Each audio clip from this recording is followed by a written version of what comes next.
This inequality problem bedevils the entire country, and I can tell you from my work, much of the world.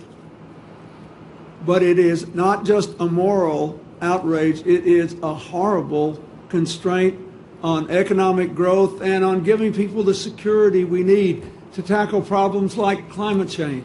All kinds of buzzwords in that statement there. Former President Clinton at the inauguration of New York City's new mayor, pushing the idea of inequality. Both Clintons making a very public appearance at the event where inequality seemed to be the buzzword. Is this the new message now for 2016? Alan Colmes, host of the Alan Colmes radio show, Fox News contributor, and Brad Blakeman, former deputy assistant to President George W. Bush. Gentlemen, good morning and happy New Year to both of you. All right, here we go. I mean, here was the guy who, you know, he governed from the middle, Brad, and now it's a tale of two cities. It's Dickens, baby. It is, and it's sad because the president is trying to lay blame, that is Clinton, on the fact that somehow there's inequality in this country, but it's borne by the policies of the President of the United States. This has become an entitlement society, government cradle-to-grave care. Look at the amount of Americans that are on assistance like food stamps. 1 in 5 Americans are on some form of government subsistence. This is wrong. Republicans believe it's better to give people a job. Democrats believe it's better to give people a check. And then Democrats complain when there's inequality in the country by their very policies which they're advancing. So go with this message, Alan. That's what I'm telling Democrats. Thanks for the advice. Go with this message what do you think, it's failed. You failed your own people. Don't point. What's the and Happy New Year, Brad. What's the Republican plan for jobs? What's the Republican plan for health care? In New York City, we've had more homelessness, where I live, by the way, since the Great Depression under the Bloomberg administration, who did many things right, by the way, as de Blasio pointed out yesterday. 52,000 New Yorkers are in shelters every night, including 22,000 children. It is a tale of two cities. The rich have gotten richer, the poor have gotten poorer. That was the message. It's a good one, and it's one the Republicans ought to listen to. Okay, all right, gentlemen. Now, there's two stories here, okay? The one story is that the Clintons were there, and, I mean, do we all agree she's... How dare they? I'm not saying anything bad about it, Alan. Just give me a moment here. Okay. I mean, do we agree that she's running for president in 2016? Oh, yeah. Brad, do you? I think there's no doubt about it, but okay, I caution Democrats right, but hang on one second, so Brad. She's going to be the nominee. Got it. Just wait for the question here, because they made a point of being there for the swearing in the night before and then to come back for the inauguration the next day. I think, Brad, the question is, why did they feel it was necessary to be so prominent at both events? Is this the way you shore up the base? What is it? Well, I think it's about them. It's about the story of them being there at midnight and the next day. And the fact is, we're talking about the Clintons. We're not talking about the new mayor. This is part of their strategy. When they know they have so much attention focused on an event, why not appear? Because they know they're going to suck the air out of the story, which should be the new mayor. Well, the story is the new mayor. We just talked about some of the things he said, and it's an honor to be sworn in by a former president. All right. Brad? No, I think the Clintons will never resist the temptation of upstaging an event. I think they did a marvelous job here because more people, Alan, are talking about the Clintons than they are the new mayor. Actually, we started talking about the policies of the new mayor, the tale of two cities. Right. That's what people And then we started talking about the Clintons. So now we're going to make the pivot to that, Alan. Yeah. Thank you very much, sir. Sure. I mean, did you follow the New York City mayor tweet line yesterday? I thought I was reading Pravda. Oh, come on. I mean, I don't know, man, but okay, I've lived in New York for 12 years now. I walk these sidewalks every day. Yeah. I see people from all over the world who have made a choice to live in this great city because they want a better shot at life. Bill, you and I are neighbors. Right, but this is America underlined. Now, why are we demonizing all this yesterday? You and I live in hang on. We had a chaplain yesterday who called New York City a plantation.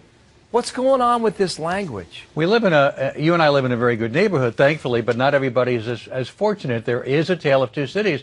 As I just pointed out, Bill de Blasio very successfully ran on that against a bevy of more moderate candidates. And there is a paradigm shift as we are seeing the divisiveness in the Republican Party and an extreme Tea Party that's no longer relating to mainstream America and the populism of a Bill de Blasio. He's got a populist message, which is resonating in New York, and if he's successful, will indeed be a paradigm shift across the country. Brad, is it populist or is it class warfare?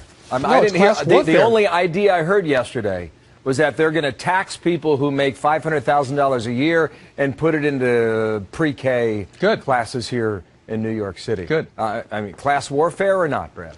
No, it is class warfare. And look, Obama ran on himself. Soak the rich. Somehow the top 5% of the country are responsible for all the woes. Top 5% pay for everybody else. And I bet you in New York, you're going to find the same thing, is the top earners pay for everybody else. You're going to demonize them. And what are they going to do? They're going to do what they've previously done when administrations have come down on them. And that's going to be a boon to places like New Jersey and Connecticut. They're just going to leave because they're not going to be subject to this demonization. We have the lowest tax rate since the Eisenhower administration. We have seen the trickle-down economics didn't work during Reagan. It didn't work during Bush, and it's not working now. Trickle-down has only made the rich richer, and that's why there's a vanishing middle class in cities like New York, something Bill de Blasio, with his populist policies, is dedicated to helping returns. Gentlemen, they're richer because the Fed's been printing money at $85 billion a month for 16 months.